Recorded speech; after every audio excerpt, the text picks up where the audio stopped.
മുണ്ടക്കൈ ചൂരൽമല ദുരന്തം വന്നപ്പോൾ അവിടെയുള്ള പുനരധിവാസത്തിൻ്റെ കാര്യം നമ്മുടെ നാടിനേറ്റ ദുരന്തം. പക്ഷേ നാട് നിർവഹിക്കേണ്ട കാര്യമാകുമ്പോൾ സർക്കാരാണ് മുൻകൈ എടുക്കുന്നത്. ആ മുൻകൈ സർക്കാർ എടുക്കുന്നു. എന്നാൽ എല്ലാവരുടെയും സഹകരണം വേണം.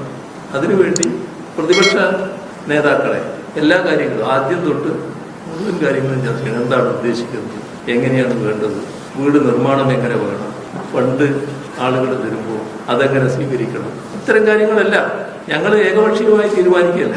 ആ തീരുമാനങ്ങൾ ഇവരുമായിട്ട് കൂടി ചർച്ച ചെയ്താണ് എടുക്കുന്നത്. പക്ഷേ ഒരു ഘട്ടത്തിൽ ഇതിൽ നിന്നെല്ലാം പിന്മാറിക്കുന്നു. പണം തരാമെന്ന് പറഞ്ഞ് വീട് നിർമ്മിച്ചു തരാമെന്ന് പറഞ്ഞ് അവർ പിന്നെ പിൻവാങ്ങി. ഈ വീടുകൾ നിർമ്മിച്ച് നൽകുക എന്നുള്ളത് സർക്കാരിൻ്റെ ബാധ്യതയാണ്. അപ്പോൾ സർക്കാർ ആ ബാധ്യത നിറവേറ്റാൻ പൂർണ്ണമായും തയ്യാറാകുന്നത്. അത് വെറുതെ പറഞ്ഞതായിരുന്നില്ല, വെറുതെ പറയുന്നതാണെന്ന് അവർക്കന്ന് തോന്നിയിട്ടുണ്ടാവും. ആദ്യം ലീഗ് പിൻവാങ്ങി, കോൺഗ്രസ് അപ്പോഴും മറ്റൊരു നില സ്വീകരിച്ചിട്ടില്ല. പക്ഷേ കുറച്ച് കഴിഞ്ഞപ്പോൾ കോൺഗ്രസും ആ വഴിക്ക് പോയി. പറഞ്ഞ കാര്യങ്ങൾ അതിൻ്റെ ഭാഗമായുള്ള പണം കിട്ടിയിട്ടില്ല എന്ന് മാത്രം.